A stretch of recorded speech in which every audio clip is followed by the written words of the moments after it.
memang musim hujan ini kita mempersiapkan lebih dini, lebih cepat sehingga mengkapitalisasi untuk produksi padi, jagung, dan kacang-kacangan kita ke depan. Tapi Pak Kadis, ya artinya banyak yang mungkin hujan di sini tidak betul, hujan di sana tidak betul, itu Pak Kadis tanganinya bagaimana sebagai Kepala Dinas Provinsi Nusa Tenggara Timur? Jadi kita sesuai ramalan BMKG, Badan Meteorologi Geofisika, kita ini dapat selalu informasi. Memang saat ini kita puncak hujan kita itu di Januari. Ya. Puncak hujan, tapi kita persiapan dari sekarang untuk konsolidasi sarana produksi dan pengolahan lahannya dengan dukungan kita dari Brigade Alsinada Provinsi maupun di Kabupaten dan juga swadaya petani. Nah, oleh karena itu daerah-daerah yang sudah hujan dan juga kita lakukan kegiatan pengolahan lahan percepatan tanam. Sedangkan yang belum, yang masih kering dan sebagainya hujan belum merata, kita lakukan pengolahan lahan dan juga penyiapan benih yang sudah kalau bantuan pemerintah sudah ada di titik-titik di kabupaten, di dinas maupun di kelompok petani sudah dibagi baik dari dukungan APBN maupun APBD 1, baik padi, jagung, sorghum, kacang hijau dan juga dukungan sayur hortikultura juga. Ya. Jadi langkah ke depan untuk musim penghujan ini kira-kira struktur Kadis Nusa Tenggara Timur, Kadis Pertanian Nusa Tenggara Timur, langkah ke depannya bagaimana untuk masyarakat, khususnya masyarakat di desa-desa?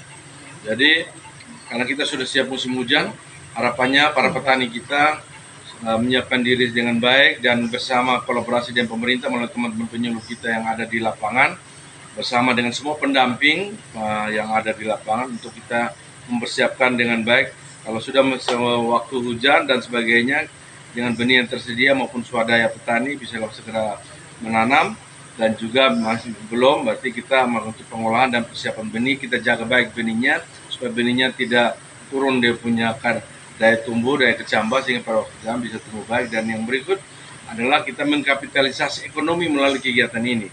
Karena musim hujan ini merupakan waktu kita untuk bergerak secara bersama. Ayo bangun NTT melalui gerakan menanam secara bersama untuk meningkatkan produksi profitabilitas kita. Tahun ini kita untuk produksi padi kita lebih tinggi, hampir 1.000 ton atau 1 juta kilogram dibandingkan tahun lalu yang hanya 707.000 ton.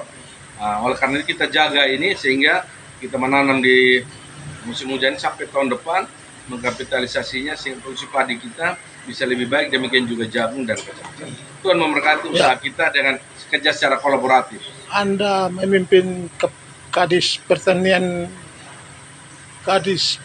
dan Ketahanan Pangan Nusa Tenggara Timur, Anda melihat ke depan bagaimana kepemimpinan yang sekarang dipimpin Melki Lakalena dan Joni Saruma beliau sebagai Gubernur dan Wakil Gubernur NTT. Bapak Gubernur, Wakil Gubernur sangat memberi perhatian dan atensi bagi pembangunan pertanian di Nusa Tenggara Timur. Sehingga melalui visi beliau yaitu maju, sehat, cerdas, dan sejahtera dan berkelanjutan. Nah, kata sejahtera menyangkut ekonomi, di dalamnya ada pertanian dan berkelanjutan, ya sustainability. Yang berikut ada dasar cita beliau. Dasar cita pertama yaitu dari ladang menuju pasar, hulu hilir dikerjakan sebagai bagian dari kapitalisasi ekonomi. Tidak hanya di hulunya, tapi hilirisasi untuk peningkatan nilai tambah pendapatan petani. Dan juga dasar cita tersebut, ayo bangun sebagai gerakan untuk kita bersama-sama bagaimana meningkatkan produksi profitas dan juga meningkatkan ekonomi masyarakat melalui kegiatan pertanian. Sehingga pertanian menjadi salah satu penyumbang penurunan inflasi dan juga meningkatkan daripada ketersediaan pangan di Nusa Tenggara dan juga MBG. Himbauan terakhir sebagai Kepala Dinas Pertanian Nusa Tenggara Timur kepada masyarakat di pedesaan-pedesaan. Himbauan kami, mari kita menjaga dan bersama-sama mempersiapkan di waktu tanam kita ini benih yang tersedia, pupuk yang kita dengan baik. Alat-alat seperti walaupun kita akui belum semua terbagi, tapi minimal yang sudah saling berbagi dan bekerjasama menanam. Karena yang menanam dan menanam ada produksi, ada ekonomi di situ. Ada ekonomi berarti kita hidup bisa lebih baik, bisa menyekolahkan anak, bisa juga untuk kebutuhan kita yang lain, dan itu akan memberikan kita menurunkan angka miskin stunting ke depan. Tuhan memberkati usaha. Oke, terima kasih. Selamat pagi Pak Kepala Dinas Pertanian Nusa Tenggara Timur. Dari sekretaris sampai jadi kepala dinas. Selamat bertugas, Tuhan berkati. Tuhan berkati kita. Ya.